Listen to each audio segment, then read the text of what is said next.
Welcome, everybody. Today's date, December 27th, 2024. Happy holidays, Merry Christmas, Blessed Mother Night, Happy Yuletide, and Winter Solstice. One thing I'd like to say right off the bat is I've done enough of these already now to finally garnish some feedback. And feedback is very important. I love to get feedback, no matter what kind of opinions they are or whatever it is. It helps me refine my work. It helps me see what's happening externally with people when they hear it. A lot of it's good. A lot of it are people telling me that they're enjoying what I'm saying and the content that I'm bringing. But of course, no matter what you do, you're always going to get some negative feedback, and I'm open, like I said, to everything. I want to hear the constructive criticism. I want to hear the worst of the worst. It's okay. I don't mind at all. Like I said, no matter which road you take, you're always going to get some sort of criticism, whether it's bad or good. And, my intent here is to literally just help people gain knowledge. And I think it was Frederick Douglass that said, knowledge makes a man unfit to be a slave. And those are very powerful words. With the work that I do at the studio, and for those who don't know, I own and operate a yoga studio, Ironbeard Yoga, out in Westport, Mass. And that has essentially become my life's work. It's all coming into a focal point now, especially with the podcast, that I've always just want to see people doing better. I want to see people reaching their goals. I want to see them reach their highest version of themselves. And that goes into all the work that we do here. So I feel that a lot of these things that I'm bringing awareness to, at least for me, has helped me, guide me in a lot of questions of life paths or decisions about the body, health, all sorts of stuff. One woman told me that she can't listen to my podcast because it makes her very depressed and anxious, and it puts her in a dark place. And, going back to the intentions, that's not my intention. I just deliver the information, and then how your body decodes it and processes it is completely up to the individual. A lot of the shadow work that goes into finding our higher self, the work that we have to do as individuals, well, it's kind of similar. If it's triggering you or something's upsetting you, then those are actually the areas that you want to look in. There's a lot of things that make me feel uncomfortable, like even bringing a lot of this stuff is uncomfortable. And that's the whole point, is there's no growth in the comfort zone. And I do the work. Like I said, I feel like it's helped me exponentially with all my life choices, decision-making, paths I've chosen. It's just become, like I said, kind of the focal point now, where I get to bring information to the people, which I've done for a very long time. I find information, I find knowledge, and I immediately just want to share it. I want others to see what I see. And not everyone's going to accept it. Not everyone's going to process it the same way, and that's okay too. There's no wrong or rhyme or reason to any of this stuff. It's a way to escape the matrix, as I say all the time.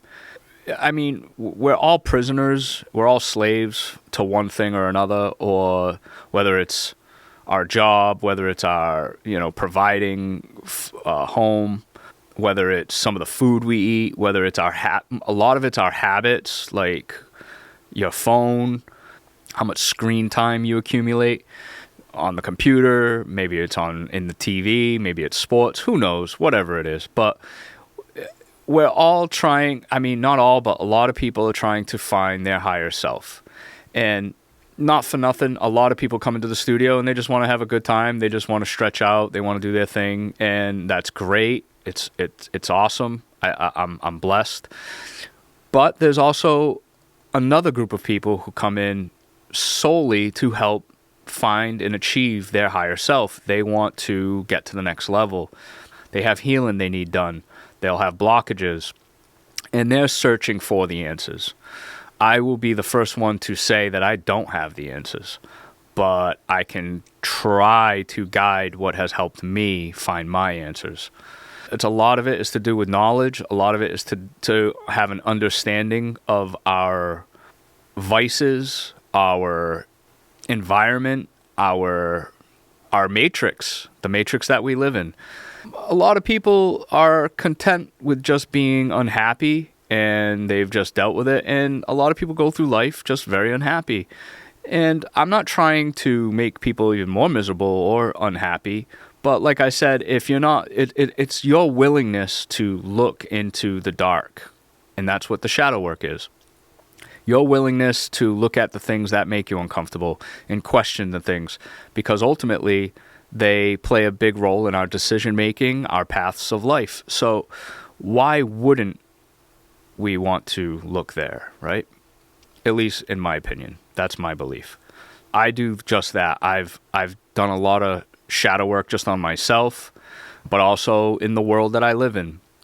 I try to educate myself the best I can. I read as much as I can. I research. And I've been doing this for a while. And I plan on continuing it. And I don't want to stop. I want to keep finding out the world around me. I want to keep experiencing things. And I just want to learn, grow, and be happy, right? I want happiness too. A lot of the topics and discussions and a lot of the information that I bring is very dark. But this is the truth. This is the world we live in. So why shouldn't we do our best to pay attention to these things? A lot of the answers can be achieved and found through the shadow work. I guess what I'm just trying to say is that this is what I'm doing. That's my intent, is to help people escape the matrix, become a higher version of ourselves, and to find overall not happiness, but purpose, because purpose brings happiness. That's what I do here, and that's what I want to continue to keep doing. I don't want to make people unhappy. I don't want people to feel uncomfortable. That's like the exact opposite of the work that I do. I want people to be as comfortable as possible so they can open up and do the work and see inside themselves what's going on. With that information is, like I said, where the answers I feel lie. So I do a lot of the digging. I search around, I read, and I just try to bring it in a palatable way to, a nice brief way, just to show people that everything is not on the up and up. Things aren't what they seem. A lot of our idols and deities, demigods, whatever you want to call them, are not what they seem. It's up to us to question things. It's up to us to do the work, go inward, make informed decisions, and that's that. If you don't know the things, like you can do all the work, you can do all sorts of shadow work. You can achieve a lot of things all on your own, but if you're not understanding the environment, the world we're living in, then it's extremely hard to escape a lot of the things that we're completely unaware of. And like I said, a lot of people are unhappy. I feel that there's a lot of things that might be holding us back that we're just completely unaware of. Even, for example, like the food. A lot of the food has chemicals in there that literally make you depressed, anxious. They wreak havoc on the nervous system, on all systems of the body. And not to kind of get off subject, but that's exactly why it runs into the topic of yoga, because in the studio we're detoxing. First and foremost, that's what yoga is. It's a very powerful detox, and you're going to do all this work. You're going to take 3 steps forward and 10 steps back if you're unaware of, say, the chemicals that you're putting in your body, or maybe you're living under a cell tower and you have no idea like what's happening with your health because of it. Or there's a lot of hidden things that they've they're wreaking havoc on our physical and mental body, spiritually too. Once again, a lot of things are very much, people are just completely unaware. And I feel that once you become aware of them, then you can address them and thus lead you to the next level of having a better life and so forth. It's really basic math in my book. That's exactly what I do here. We are detoxing, we are refreshing the body. All these things that led me into yoga were my personal health. And I just wanted to feel better. I wanted to go in. I wanted to be more spiritually grounded and connected to earth and source. It was through yoga that led down all these other paths, which I was already on some of them beforehand, but it like I said, it all comes to a focal point, it seems. Once again, a lot of people come in and they just want to like mess around, have fun, listen to the good music, get a good sweat on, get the euphoric feeling, all these things, and that's great. It's so awesome, but there are others that are truly trying to achieve the next level of their journey or physical, mental, spiritual path. And that's where I come in. This is what I do. This is the work I do. And it's not I would be being phony or fake if I were to not address these things that I know. I've done the work on these things. I've studied a lot of these topics for over 15, some 20 years. And these are things that directly correlate to our overall well-being, our health. I have to do this. This is what I do. This is what I got to do. And once again, I may not have the answers, but I feel like a lot of this knowledge may bring you to the answers that you possibly could be looking for. You have to do the work. You have to get uncomfortable. You have to look into the darkness. And a lot of the world that we live in is extremely, extremely dark. Now, maybe not all this is for you. Maybe you have other things that you want to take care of first. That's fine. That's absolutely fine. Very valid. That's how it all started with me, like I said, is I wanted to achieve my higher self, and I started just looking into certain things that are constantly around me. Things that are constantly around everybody, certain vices, certain foods, certain chemicals.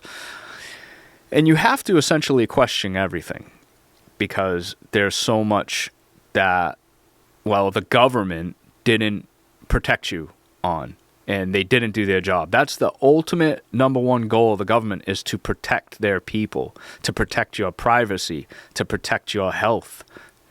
And they've completely sold us out.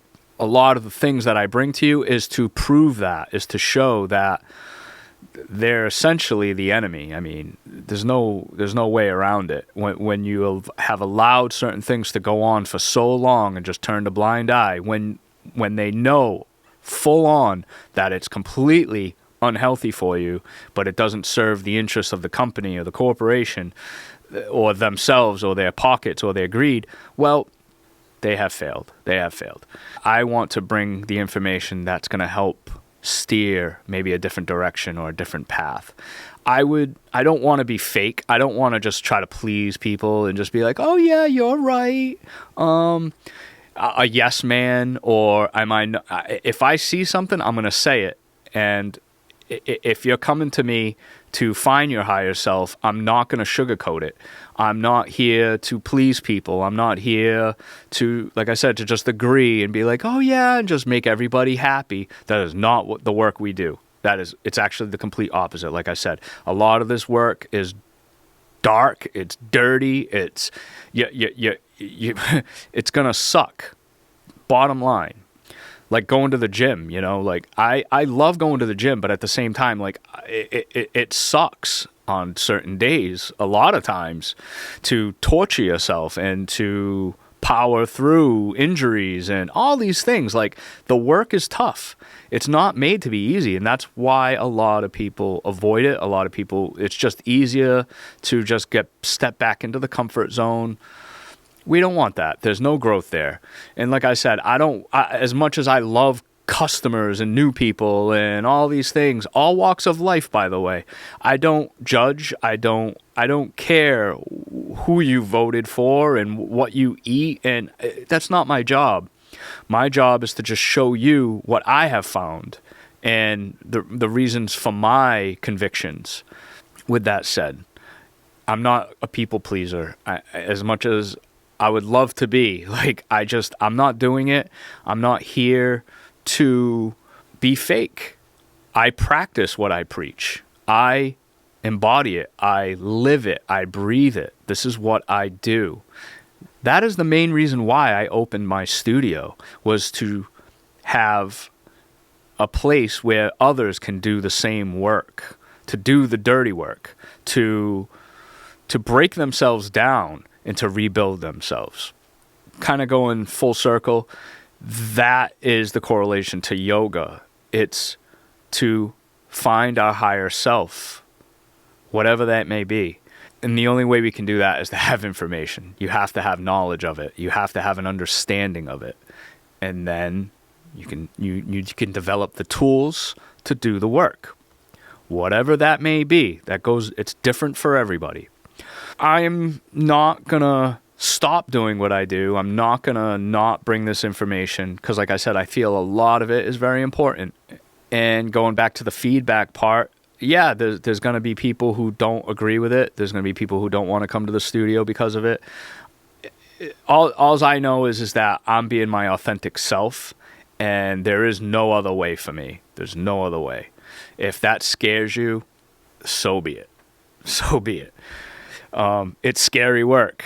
It's not supposed to be fun and happy and exciting and rainbows and unicorns running around. It is not anything like that. And if anyone has told you otherwise, well, they're lying to you. So it's a lot of hard work. And if you want that sort of journey, then come on in. We can talk about it. I'm open for everything. Like I said, I want to have guests on and just discuss all sorts of things. And not for nothing, kind of off subject, but like, I'm not all about politics. In fact, I hate politics. I'm disgusted by them.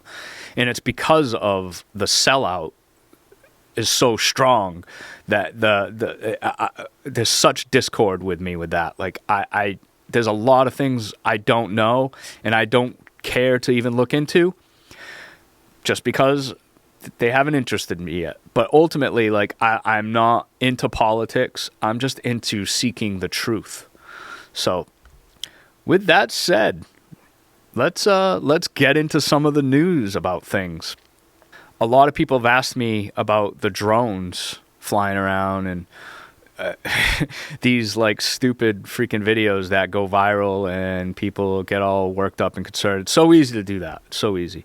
But ultimately, the president President Trump came out and said that the government knows. It's not a conspiracy. It's not aliens. It's not Chinese spies, or whatever the hell you heard. It's definitely just them messing around. But anyway, take a listen, and I'll tell you what I think about it. Can you comment on the drones that are flying around New Jersey and ports? It seems like the American people have a big disconnect. The government knows what is happening. Look, our military knows where they took off from. If it's a garage, they can go right into that garage. They know where it came from and where it went. And for some reason, they don't want to comment. And I think they'd be better off saying what it is. Our military knows and our president knows. And for some reason, they want to keep people in suspense. I can't imagine it's the enemy, because if it was the enemy, they'd blast it out. Even if they were late, they'd blast it. Something strange is going on. For some reason, they don't want to tell the people, and they should, because the people are really, I mean, they happen to be over Bedminster. Want to know the They're very close to Bedminster. I think maybe I won't spend the weekend in Bedminster. I've decided to cancel my trip. Have you received an intelligence briefing on the drones? I don't want to comment on that. Have you been? Do you have any reason to think they're? So one of the main things to keep people in control the people, is one of the main tactics that they use is fear.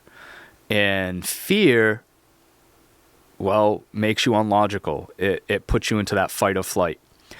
And it's literally one of the oldest tricks in the book. So they love to drive fear into people. They love to sensationalize things. Look at the Weather Channel. Like, everything's, like everything's the end of the world. Anything you watch, or any of the news, it's always the end of the world. So I feel, pertaining specifically to the drones, I feel like they're messing around.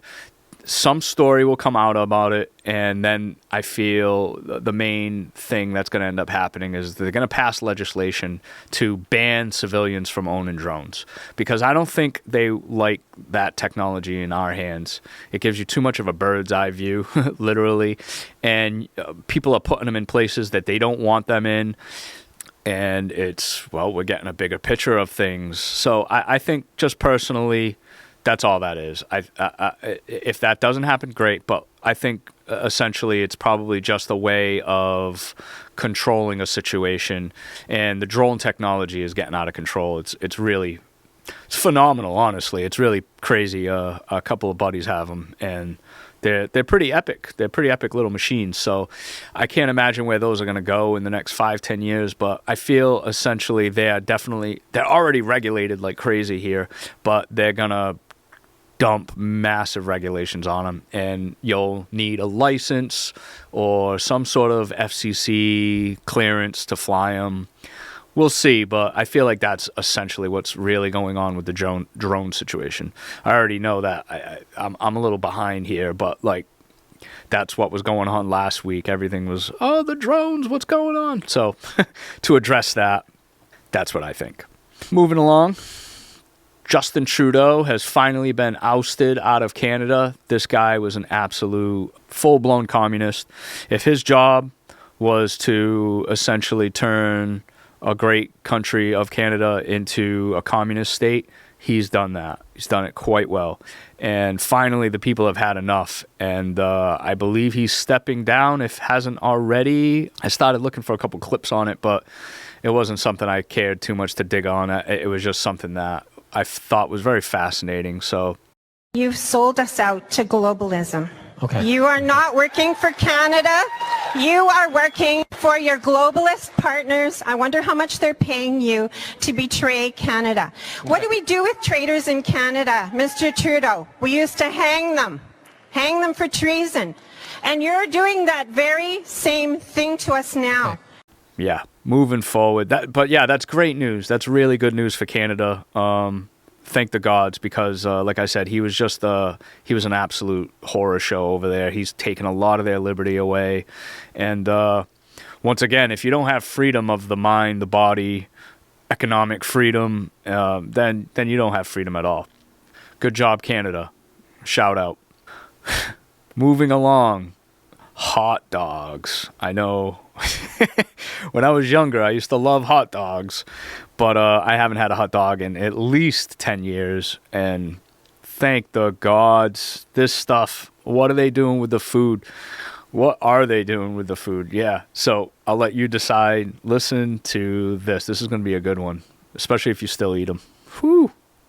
People who eat hot dogs eat them because they taste so good. But what's in them is not so good. You know, we've learned to accept it, but I don't know if you'll feel so accepting after this. The company Clear Foods recently analyzed 345 hot dog and sausage products from 75 brands and retailers and found, are you hot dog lovers ready for this?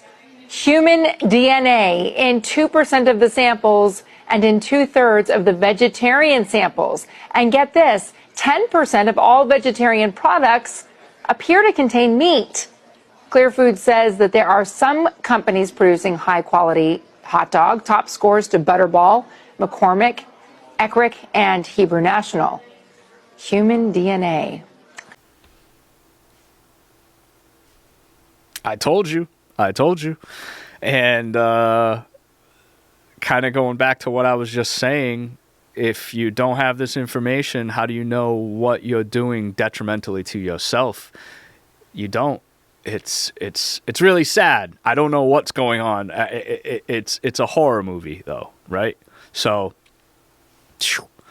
and who knows? This is just one story about one incident. Like, so I can only fathom like what's going on with other things, and like linguiça, I I'm from Massachusetts. It's very common up here. A lot of people love their linguiça. I used to love it. That was my favorite pizza, was a linguiça pizza. But I refuse to eat that stuff. As much as my tongue would love to have it, my taste buds would absolutely love it. Nope. I know my soul would be screaming something from out of this world. So yeah. Yeah, that's a brutal one, but I've heard those things. I've heard those stories long ago with other meats and such. So use discretion. Try to find a local farmer to get your stuff. And yeah, that's a gross one. I have a clip that probably no one's going to find interesting whatsoever, but I will play it for you. It's not long. It's about Igor Kurlov. He was a guy in Russia who was basically head of the investigation into the bioweapons labs. Top guy. And he was blowing the whistle on certain things. So, like I said, I'll play you the clip and then I'll explain why I feel it's so important. So take a listen. Рост заболеваемости нехарактерными инфекциями отмечен в данный момент в ряде стран. И то есть тоже мы можем говорить о том, что это не без помощи американских биологов. Я думаю, что вот так огульно заявлять, мы же все-таки должностные лица. Ведь биологическое оружие, если посчитать, какой ущерб нанес ковид, то, наверное, будем говорить, за 2 года, да? Ну, основная такая пандемия 2 года шла. То даже ее нельзя сравнить с ущербом, который был во Вторую мировую войну. Это в десятки раз больше. Essentially, he's saying that the pandemic that was released onto us was 10 times greater. We'll just say this: the pandemic itself was 10 times greater than than World War II as far as damage and numbers go. That's a huge thing to say.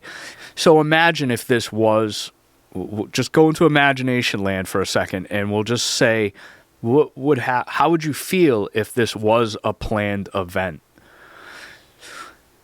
And I've said this in my other videos. That's a lot of the things that I found that were being said was that's something that they uncovered, was that they had essentially proof that it was a bioweapon and it was being released. And that's partly why Putin went into Ukraine, and that was the first targets he went after were those 30 plus biolabs. Do they know things we don't? Absolutely. But I digress. Listen further. Listen to what else he says. Зато выгодоприобретатели той же Big Pharma, Вы имеете в виду фармацевтические все компании? Компании, которые в основном находятся у нас там в Соединенных Штатах, это там колоссальные. Как-то вот так. То есть вопрос? Вопрос стоит. Да. Вопросы Ответ мы задаем, тоже мы же передаем документы. Вот характерна реакция Соединенных Штатов Америки, про которую мы говорим. Ни одного опровержения тем документам, которые мы предъявили, не было. Мы передали документы, это более, наверное, 2000 листов в Организацию Объединенных Наций. Какой ответ пришел? У нас, как правило, 2 ответа. Один ответ происходит в Соединенных Штатах Америки. У них же он стандартный. Все, что не делается, все делается в интересах национальной безопасности Соединенных Штатов. И нам надо доверять. Слепо доверять. Да, слепо доверять. Там политика глобального биологического контроля. Они поняли, что это работает, что посредством искусственно создаваемых таких кризисных ситуаций биологического характера можно управлять миром. Ведь ничего бесплатно они не делают.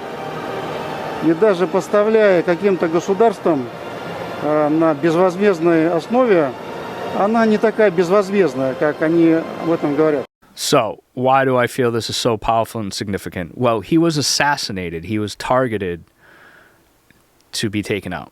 And that has been already proven that it was an assassination. This wasn't just a freak accident or anything like that. He was assassinated.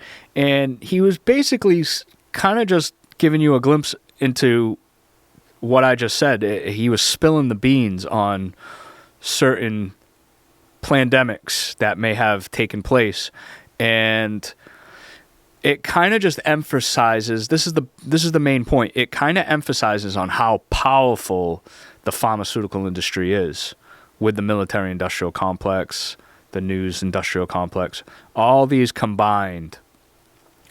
And it goes hand in hand with, once again, our health. The pharmaceutical industry has no desire whatsoever to have a healthy population. If that was the case, they wouldn't exist. There would be no pharmaceutical industry. And they have become extremely, extremely dangerous, extremely powerful, to the point where they can usurp the Constitution. They can take your rights away. They can take your power away. That was actually in the NDAA bill that they were just trying to pass, that they wanted more power to rain down on the populace if another pandemic happens. I'm not exactly sure what happened to that bill. That was recently just brought in to be voted on. But once again, it just kind of goes hand in hand with everything that I say, that they don't want an informed, healthy population. It's completely detrimental to the entire industrial complex. It's entirely, it goes against everything that the work that they're doing. And I can go on and on and on about that, but I feel like you're going to get the gist of it once we have a few more of these conversations, and I'll just keep bringing you my findings on this stuff. Another guy talks about it. I'm going to play the clip in a second, but we only make up 3% of the population of the world in America, but we're responsible for producing 65% of all pharmaceuticals worldwide.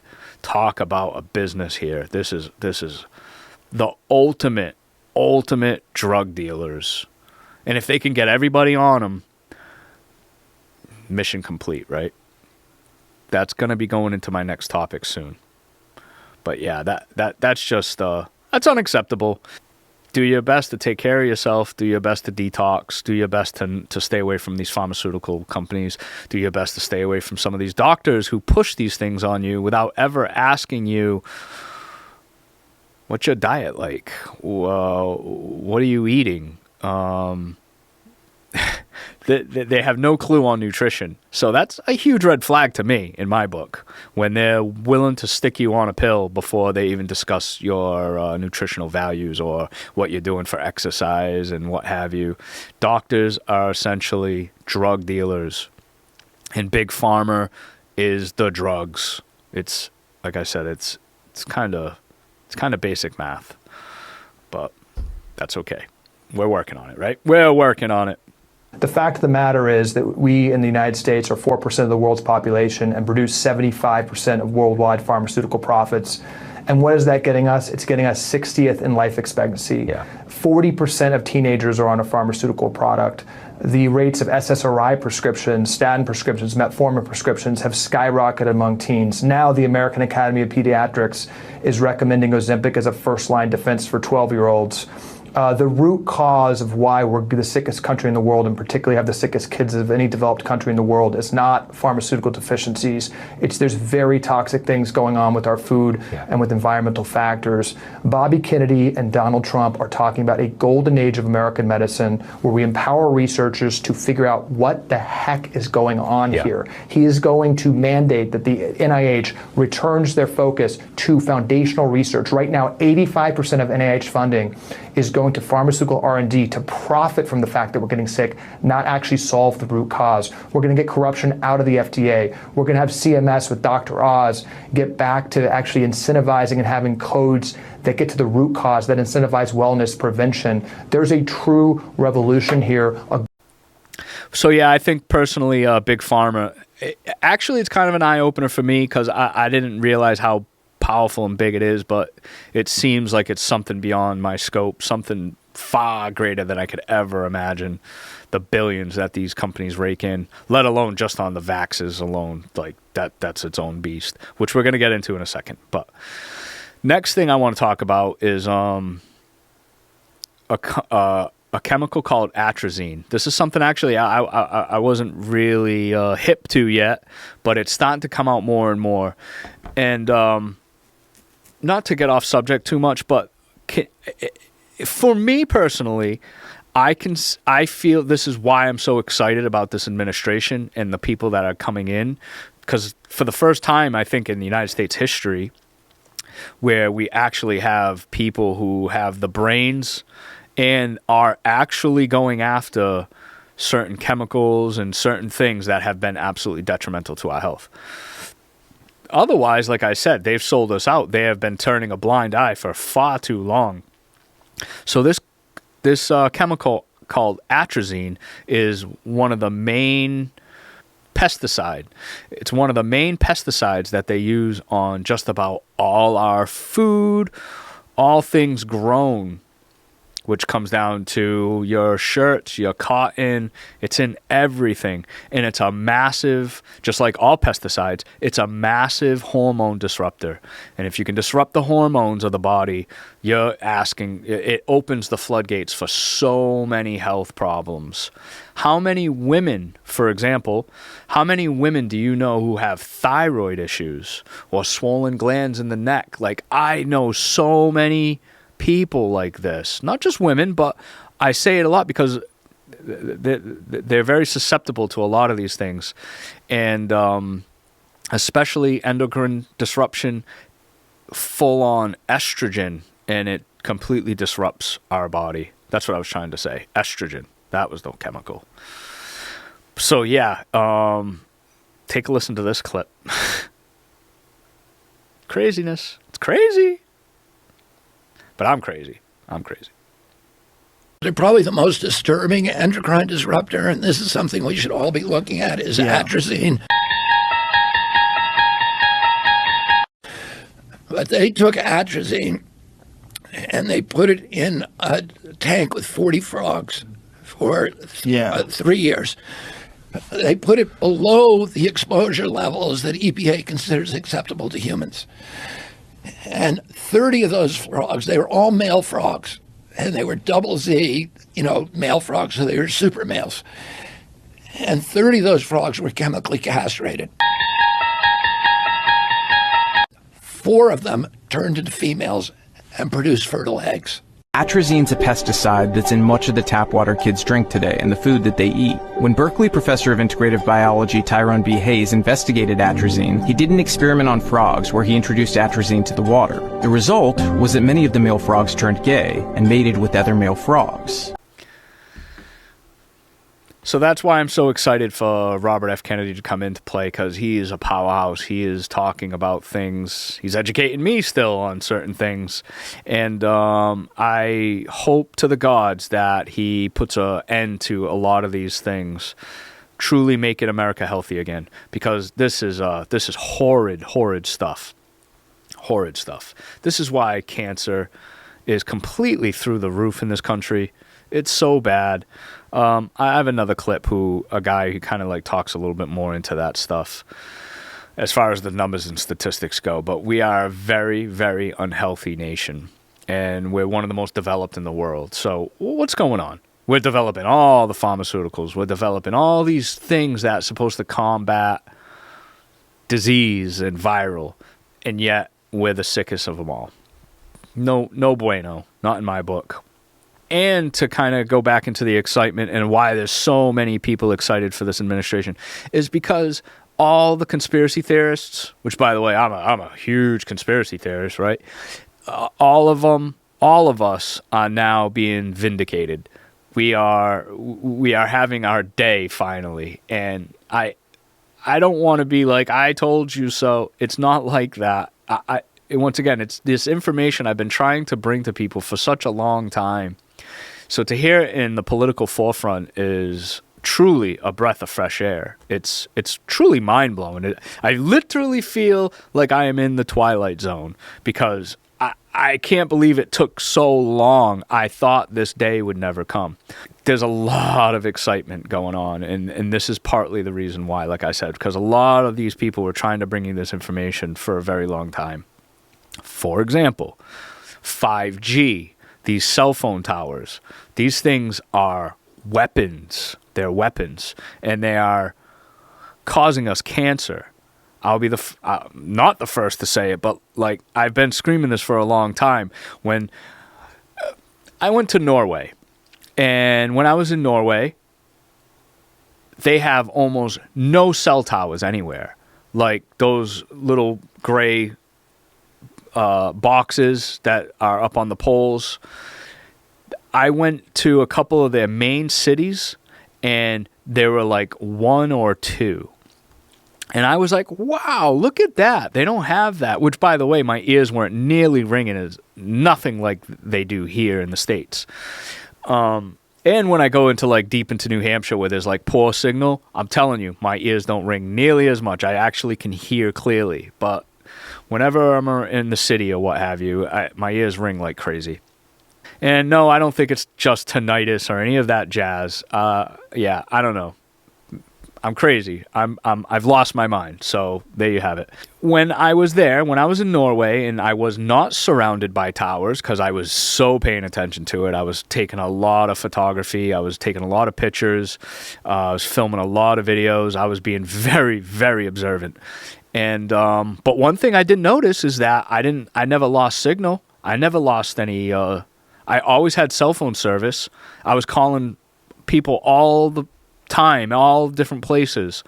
And yet I have friends out in Florida who are driving under, and I say this because I talk to my buddy there all the time, but he'll be driving under this massive tower or right near it in call drops, or there's no signal or what have you. So it's like, what are these things? And why are there so many surrounding us in the States? I could go on and on as far as what I think, but ultimately, if they're the duty of bringing cell service to people, how does Norway do it then with almost no towers? It's a good question, right? That's my question. In fact, if you know, leave it in the comments. Please educate me, because I thought that was very fascinating. Why do we have to surround ourselves with towers, still have horrible service? And I was out there and I had great service. Yeah, okay. I don't know. Guess I'm really losing my mind. Guess that's what it is. So here's a quick clip just of them just talking about it. And once again, we're being vilified. Our day has come. Finally, the revolution is finally kicking off. So take a listen.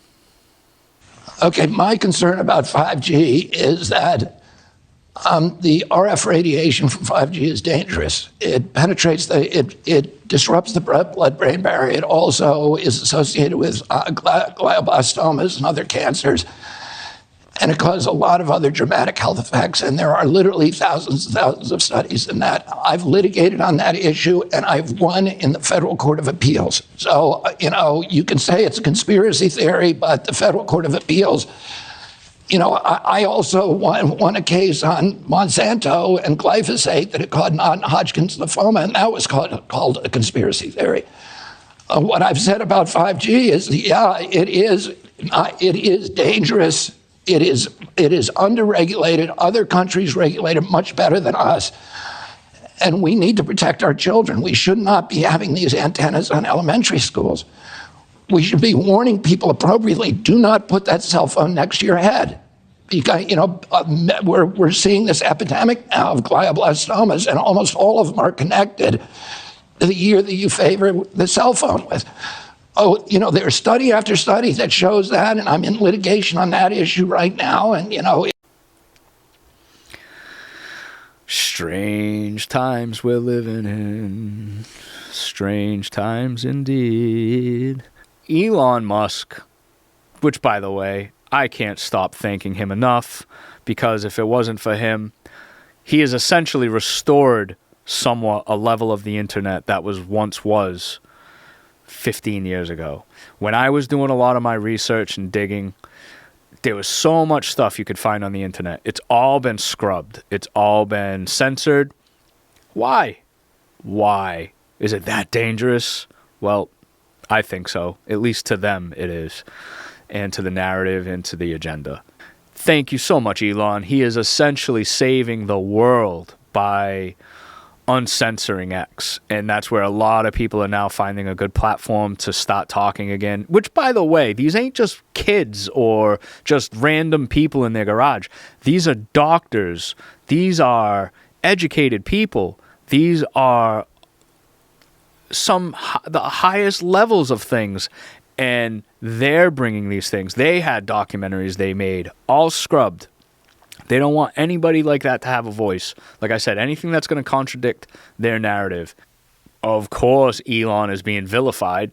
Absolutely. They're going to try to hang him in any way, shape, or form. And Elon is an absolute, he's literally a genius. He is genius level. He has, how many things has he created? He's putting rockets into space and bringing them back home and landing them. Like, just that alone is unbelievable. He runs an absolutely powerhouse of a car company. He's done so many crazy things. He's of extreme unearthly intelligence. So when you have a politician who's railing against him, saying, because he tweeted a couple things and it really upset the political world. And a tweet changed all of it? Can you imagine what the next 2 years are going to be like if every time the Congress works its will and then there's a tweet, or from an individual who has no official portfolio, who threatens members on the Republican side with a primary, and they succumb? This institution has a separate responsibility based upon the separation of powers. Members of Congress don't serve under presidents of the United States. I would take Elon over any politician any day. This guy has got the brains. He's got the heart. He's everything he's done and touched has turned to gold for the most part, where everything the government touches turns to absolute dog shit. You're just amping me up even more. So when you attack him, you know he's over target. He's over target. Once again, the guy is an absolute genius. I would take him any day. If he runs, I would much rather have him as president than anybody else. This is precisely the people we actually need running this stuff. And that was something I've always said, like, my whole life. Where are all the scholars and the really smart people running for office? What do we have? Nancy Pelosi? What? Like, Jesus. What have we done? Yeah, Elon all the way, and they hate him for it. And now, and there's even, I'm even going to play you a clip where they're calling him President Musk, and it's like, I really wish. The fact that he's tight with Donald Trump is a great thing. This is a very good thing. Instead of having these nasty pedos that are running the show in their little deep dark circles, which I'm trying to not get into that on this one, but who else would you want? Who else do you want? Is this going to wear thin with Donald Trump soon? I don't think so. I mean, look, they appear to be getting along well. Musk was very instrumental in his victory, and I hear Democrats, criticizing the idea that we have unelected people with too much influence over the government. I invite them to pick up the Wall Street Journal from this week and find out that unelected people have been running the government for the last 4 years. I hear Democrats criticizing the influence of billionaires on our politics when you've got this Soros punk running around collecting Democrat politicians like my kids collect Pokemon cards. So I think all the criticism of Musk coming from the left is totally hypocritical, totally over the top, and he is doing something interesting, bringing some transparency to the federal government. It's not a terrible thing. But it's all the people that I admire and I've looked up to unpolitically, Jordan Peterson, Ron Paul, which it's not his politics, it was all the knowledge he brought that I love. They have their full endorsement to this guy. He won the people. People know he's a smart guy. There is nobody more suited for the job. Simple as that. So that's where I stand on that. I mean, I don't understand what their qualm is. I really don't get it. Like, how stupid can you be to attack this guy of such brilliance? It's the Twilight Zone. It's truly the Twilight Zone. I don't know what planet I'm on anymore. I really don't. So more power to him. Keep pissing off Congress. What ended up happening is they were going to pass that bill, like I was just telling you about, and he tweeted out, "Kill the bill." And he also tweeted out, if anybody who votes for this blindly, you're going to lose your job in 2 years. That's so epic. Like, dude, if I was in charge, you'd be gone immediately. Like, you're gone. I wouldn't be messing around, but hey, I guess there's certain checks and balances that you have to go through. But ultimately, I'm so overly excited to see what they're going to bring. That we might actually make America truly great. So I don't know. I'm excited. Thank you so much, Elon. Thank you. Can't stress it enough. And if you're not on X, go on, check it out. You'll see for yourself why they do not like X at all. Like I said, it's uncensored, so people have a voice again. You're going to actually hear real testimonies. You're going to see real things, real stories of what's really going on. And yeah, you're not going to like some of it. Of course not. Of course not. And lastly, I got this quick clip that I wanted to show. It's about climate change because I know it's a topic that a lot of people still believe in. It's a topic that has huge political ramifications and public personal ramifications. There's a lot of things that they are doing, wanting to control through the guise of the green agenda, the climate change agenda. And don't get me wrong, I'm all about like making this planet better, healthier, but that's not what this is about at all. It's got nothing to do with that. It's all about control and power. That's all they want to do. They want to control the emissions and the CO2, carbon monoxide, and almost all living things produce carbon monoxide. So if you can only imagine where that can go. And without getting too deep into it, it's he who controls emissions essentially can control the world. You can regulate every single living creature on this earth. So this is a very powerful topic that I'll throw in there here and there. I may even do like a whole podcast on it because I think it's very diabolical. And if you ask me personally, from all the information that I've gathered, it's phony. It's fake. The ocean floors the ocean levels aren't rising. The icebergs ain't dissipating.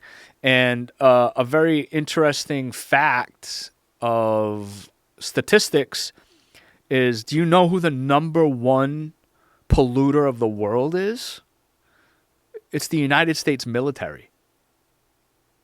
We've polluted more places and more things with our bombs, our emissions, our troops, all the activity that we've done, the wars.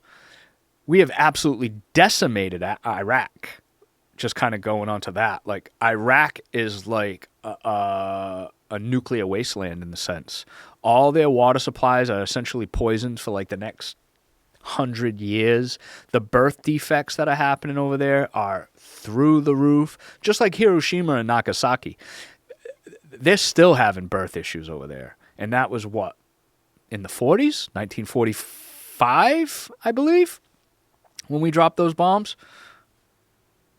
And that's craziness. That is craziness. So that's what? 80 plus years later, and it's still decimated. So food for thought right there. So who are we to police the world and talk about climate change when... And don't even get me started on like chemtrails and the geoengineering program, which I'm going to get into that very soon. But anyway, here, take a listen to this. A lot of this environmental question depends on, I think, a very flawed fundamental presupposition. It depends on the idea that carbon dioxide is pollution. And I would argue, after interviewing hundreds of scientists, including many who've worked for the UN IPCC, many of the leading scientists in the world, that the notion that CO2 is pollution is absolutely preposterous. We exhale about 2 pounds of it every single day. The proportion of greenhouse gases made up of human CO2 emissions is a fraction of 1%. The idea that that is going to destroy the planet or change the temperature of the earth is, frankly, in my opinion, totally ludicrous. But from a totalitarian perspective, if you can convince people that CO2 is pollution, there's no human activity that doesn't result in CO2 emissions, including living, including dying, turning on a light switch. Every single aspect of your life then, if we submit to the idea that CO2 is pollution, then comes under the regulatory control of the people who claim to be saving us from pollution. So when they do these environmental studies and they say, well, your CO2 footprint will be smaller if you eat bugs or you do this, that, or the other, you drive an electric car, that doesn't show anything about whether that's going to benefit the environment or not. In fact, CO2 has actually been very beneficial for the environment. In interviewing Trump's climate advisor, Dr. William Happer, a physics professor at Princeton University, he said the Earth is starving for more CO2. And since we've had a little bit of an increase in atmospheric CO2 over the last 100 years or so, plants have gotten much greener, agricultural yields have improved. So I think we need to also talk about the fundamental presupposition here. Is CO2 really pollution? If it's not, then all these alleged environmental benefits are completely fictional. Yeah, interesting stuff for sure. And I've studied the geoengineering programs and the SAI, which is the stratospheric aerosol injection programs, for a long time. And that's one of the subjects actually that truly pulled me into this whole conspiracy topic type way of thinking. When things are happening right over our head and we actually, like, no one even believes it. That takes a massive level of cognitive dissonance to not pay attention to that stuff. It's quite interesting, to say the least. But yeah, I'll leave you with that here. Definitely expect more topics coming up soon, not all political driven. I have a catalog of so many other things that I want to talk about that, once again, help, I feel, believe, lead us into our higher self and help free the mind, the body, the spirit. I'm all set up for guests. So we're going to be having some guests on soon. I have a couple really epic people that I can't wait to talk to on the podcast. They have a plethora level of information, quite a bit of background and understanding of a lot of the things that, well, I'd like to talk about or have talked about. I think we've covered enough topics, at least for tonight.